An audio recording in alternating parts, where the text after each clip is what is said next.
So anyway, we're gonna continue on with Ruth chapter 3 here, because I again, if you remember, we went through and we saw just the hard work, the dedication that Ruth put in when she went out to the fields, and the generosity and the love and graciousness of Boaz, right? As he saw this poor young woman out in the field, and he just continued to bless her and bless her and bless her.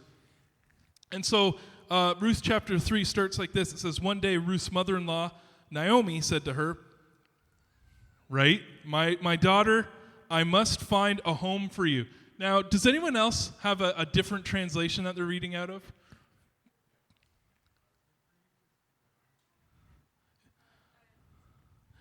So, which one do you have? ESV. Does it say rest? Yeah. King James, I think, says rest as well. But this is actually, and good on you, Kevin, okay? Because that is what she's getting at here, okay? That's exactly what what Naomi's getting at here. When this is a common Hebrew saying, right? She's saying, I want to find a home for you. I want to find you rest. I want you to have a family, a good husband, a relationship. Why? If you remember at the very beginning, right, she was married to one of her sons, and of course the son passed away, and she said, unfortunately, I will never be able to provide this for you ever again.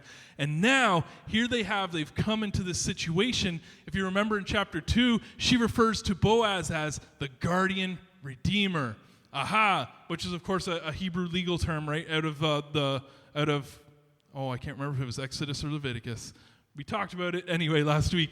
But the idea was that he was going to be the one that would restore their family back to where it was. So right away, Ruth's mother-in-law is like, Ruth, I got to find you a man where you will be well provided for.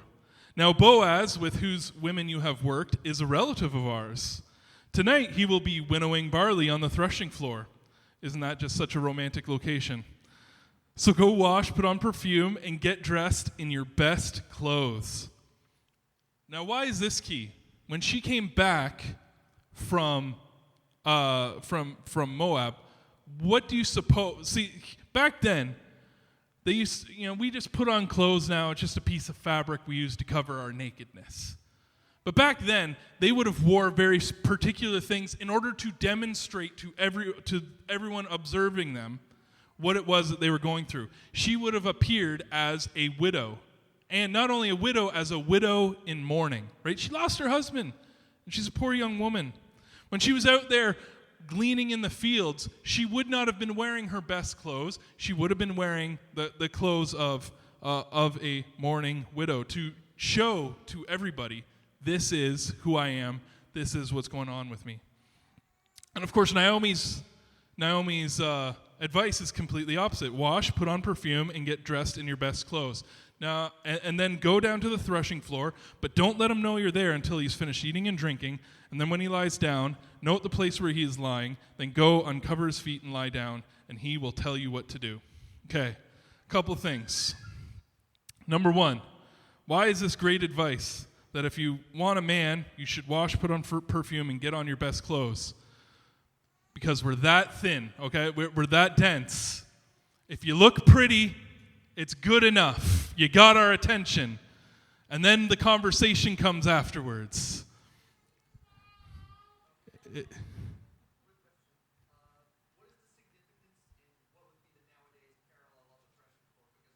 Of what? Don't worry, we're going to get there.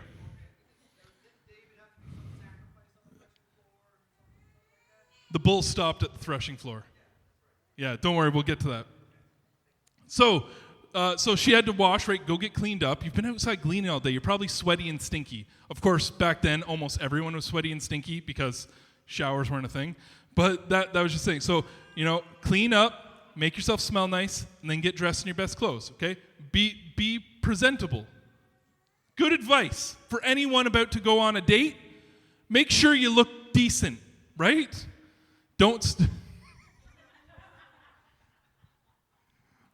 This is good. But then he says, so then go down to the threshing floor and let them know that you were there until he's finished. Not let him know he's there until he's eaten, finished, or drinking. Okay, so he's at the threshing floor because if you remember, they're at the end of the harvest. And so what do you do at the end? So first they have to go out, they have to gather all the grain, they put them in the sheaves, and then they got to bring them all to the threshing floor. And the threshing floor is literally where you just sat there and you beat the grain stalks until all the grain comes out. But the problem is, when you do that, also a lot of the other undesirable bits also go in with the grain.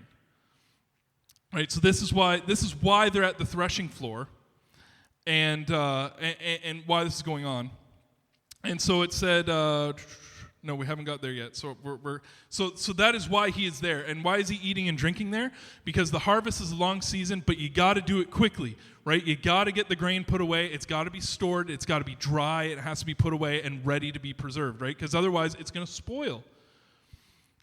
So you worked really long hours, really long days. And then, if you remember, we're at the end of the book of Judges. This is not a good time. It's not a safe time. People are constantly coming in and raiding farmers to try and steal their grain so that they have food for themselves for the winter. Right? So why is Boaz sleeping at the threshing floor? Why does he stay there overnight? Because it's so important that he actually be there if he needs to actually protect his crop. Now, the other thing, and I mentioned this to the board when we were talking on Friday, I said, man, this last part here, when he lies down, take note of where he's lying. This makes sense because, there's no light. You can't just flick on the light, wander. No, you got to take note because it's real dark. Anyone ever gone, well, we got a family here who's camping with us. You go outside at night, it's dark, right? It's black. You don't see nothing. And you accidentally step on your kids when you're moving around in the tent. That's just what happens. But then she says this, and this is what caught me off, and I spent way too much time trying to understand this, and I was like, I'm just overthinking this. Go and uncover his feet and lie down, and he will tell you what to do. What? This is the weirdest pickup line that's ever been used in all time, and yet somehow still successful. This one really got to me, and I really wondered what on earth was it? What are they getting at? And of course it's real simple, but I thought no, it can't be that simple. But it is actually this simple. It's just that idea of where do you place your burdens? Like we come to the cross, right? We come to the foot of the cross. We come to the foot of the King. The idea is that we lay our troubles at their feet, and it's a sign of humility, and it's a sign of submission, and it's a sign of putting yourself into that position under the authority of someone else. And so what Ruth is demonstrating here by coming and sleeping at her feet is she's saying, I am yours. That's a bold move, by the way. Don't try that today. It's weird. I will do whatever you say, Ruth answered. So she went down to the threshing floor and did everything that her mother-in-law told her to do. So if you remember, this is an amazing act of trust. Can you imagine, right? Let's change mother-in-law for mother. Young ladies, can you imagine if your mother spoke to you and said, now here's what you got to do. We got this guy at the threshing floor. Get yourself all done up nice and then go sleep at his feet. How many of you are excited about that prospect? This is great. The first time where a show of hands is a good sign where people aren't throwing their hands. Yeah, this is a weird thing. But you know what it shows? Once again, it shows Ruth's conviction that she is duty-bound to Naomi, that she wants to follow. She is, as someone put it earlier, devoted to Naomi entirely. That when she made a promise, and it would not be broken. And she trusts Naomi. Even though this is kind of a weird request, right? She doesn't know who Boaz is. All she knows is, Boaz was really nice to me earlier. He gave me a lot of grain. But she doesn't know who he is. She has no understanding of what kind of man he is. But she trusts her mother-in-law. And she's willing to follow, again, she's willing to follow that duty. So when Boaz had finished eating and drinking and was in good spirits, he went over and lay down at the far end of the grain pile, and Ruth approached quietly and uncovered his feet and lay down. And in the middle of the night, something startled the man, right? We don't know what it was, but something obviously jumped him awake. So it startled him, so he turned, and behold, there's a woman at his feet. Now, thankfully, this has never happened to me, because that is weird. And, of course, his response is quite warranted. He wakes up, wait a minute, there's a woman And he goes, who are you? This would be shocking. And she says to him, I am your servant, Ruth. She said, spread the corner of your garment over me, since you are guardian redeemer of our family. So, of course, this has, a double meaning here, right? Spread your garment over me. Number one, she's probably cold. Please share your covering with me. And number two, the idea of let me come in under your protection. She calls him guardian redeemer, and he would have been very familiar with this terminology. And he say, let us come in and be sheltered by you at this time. The Lord bless you, my daughter, he replied. This kindness is greater than that of which you showed earlier. You have not run after the younger men, whether rich or poor. And now, my daughter, don't be afraid. I will do all that you ask. All the people of my town know that you are a woman of noble character. And although it is true that I am guardian redeemer of our family, there is another who is more closely related than I. So stay here for the night, and in the morning, if he wants to do his duty as your guardian redeemer, good, but let him redeem you. But if he is not willing, as surely as the Lord lives, I will do it. Lie here until morning. Now, don't answer this, men. But you're a widower. You don't have, there's no wife at home. And all of a sudden and you're older. Maybe you're in your 50s. We don't know how old he was, but obviously he's a lot older. You just made that reference. You could have gone after younger guys, but instead you're looking at me. So you're an older guy, and then suddenly this young 20-something comes rushing up to you and says, I'm yours. And what's his response? This is why I said this is a character study of a good man. He goes, you know what? There's a law in place here. And despite your request, despite what you've said, right? Most men are going to jump at this opportunity, and yet he said, right? Because as he says, she's got a reputation. She is a hard worker. She has noble character. She is a good woman. This is the kind of woman that a lot of men are chasing after, looking to find. And here she is, laying before him, saying, "I'm yours." And what does he say? Well, actually, the law says that this guy over here that you've never met has first dibs at being your guardian redeemer. The reason I point this out is he was so devoted to the ways of God that despite just what seemed to be just an absolutely golden opportunity for him, he wasn't willing to compromise on his principles. He wasn't willing to compromise his beliefs. He said, no, this is how this ought to be done. And if I'm going to be a man of principle, if I'm going to be a man of honor, if I'm going to be a man of integrity, then I need to make sure that we do this right. And so he does. But of course, he lets her sleep in the morning. He doesn't make her run off in the night when it would have been dangerous. He says, no, okay, stay here for the night, be protected, and we will settle this in the morning. So she lay at his feet until morning, but got up before anyone could be recognized, and he said, no one must know that a young woman came to the threshing floor. Fair enough. That's how rumors get started, right? And he also said, bring me a shawl that you're wearing and hold it out. And so when she did so, he poured into it 6 measures of barley and placed the bundle on her, and then he went back to town. Okay, so a few things here. Number one, it probably seems like the shawl, right? First off, he gives her all the grain. Because here's the thing. If you're leaving the threshing floor in the early morning and you're not carrying any grain and there's a bunch of men in there, it kind of looks like you're doing the walk of shame, okay? It looks bad.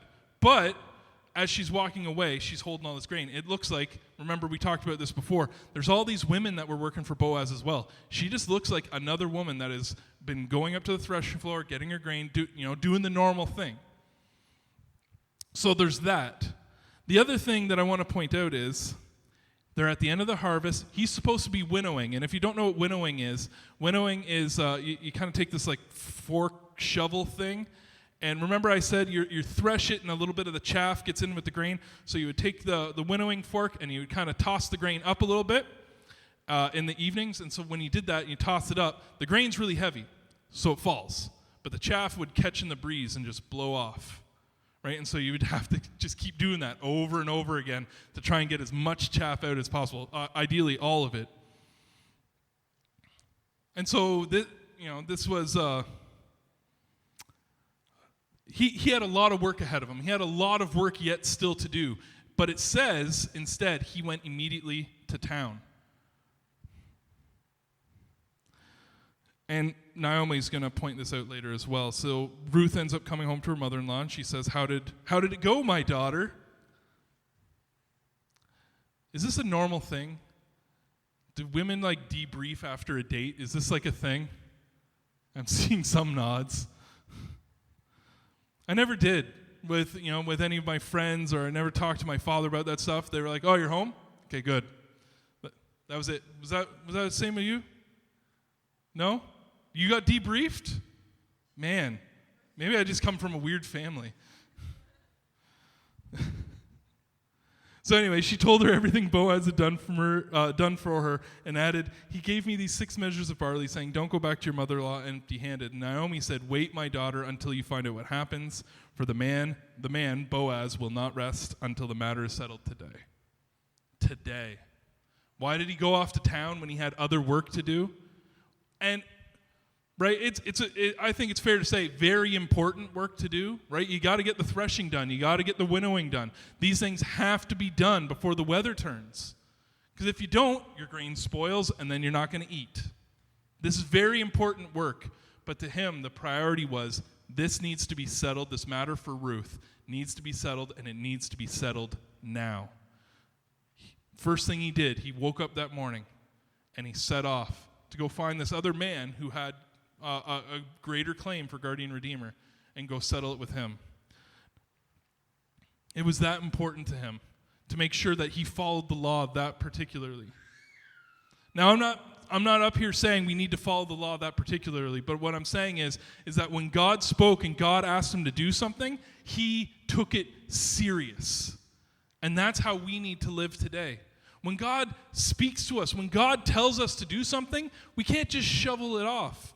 Right? Well, yeah, God, but that's going to be a bit difficult for me today, so maybe I'll get around to that next week. Or maybe I'll get to it next year when I'm in a better financial situation. No, God told you now because there's an urgency to do it now.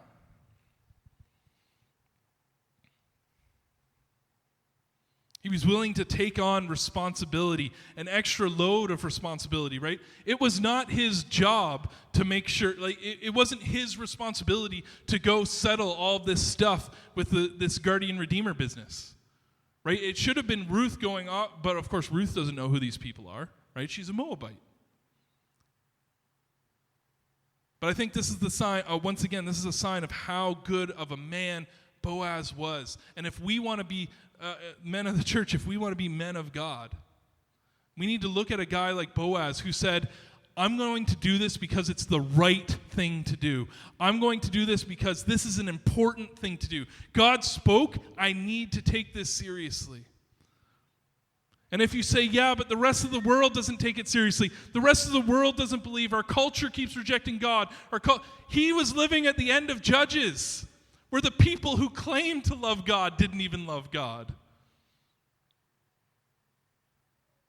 And God rewarded him for being faithful in a time of such rebellion.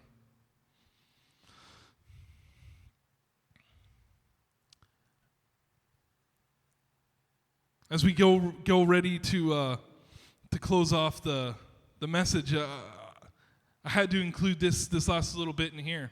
Do we want to take that same kind of responsibility today?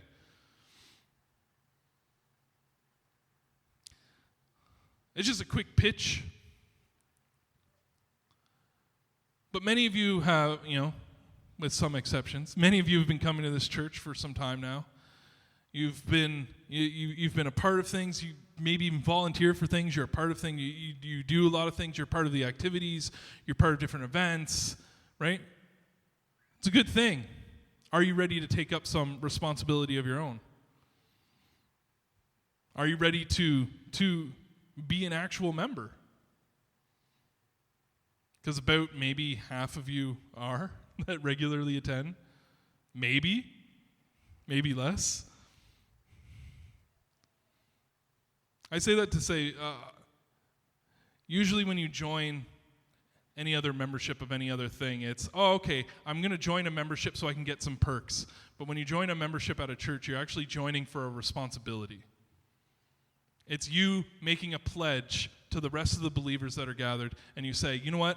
I'm going to take on this responsibility. This is going to be the role that I want to take on, and this is how, and here's my pledge to each and every one of you that you can hold me to this. This is how I want to live. This church is my home, and I'm going to take this seriously.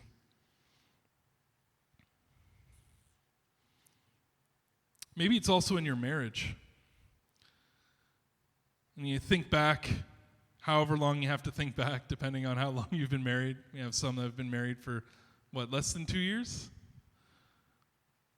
Some 10, some, let's not date some of the higher ones. But we think back to our vows that we made on those days and we go, do I still hold to that? Am I still taking that seriously? Am I still holding to that pledge that I made in that marriage? As a man, are you willing to step up and be that man, be that Boaz in your wife's life who's going to make sure you take care of the needs in her life? Are you going to be considerate of her needs and make sure that she is well provided for, make sure that she has what she needs? And if you're Ruth, are you willing to go out and work hard and do the things that need to be done? This is an open question because I don't want anyone to feel like I'm telling them they don't do these things.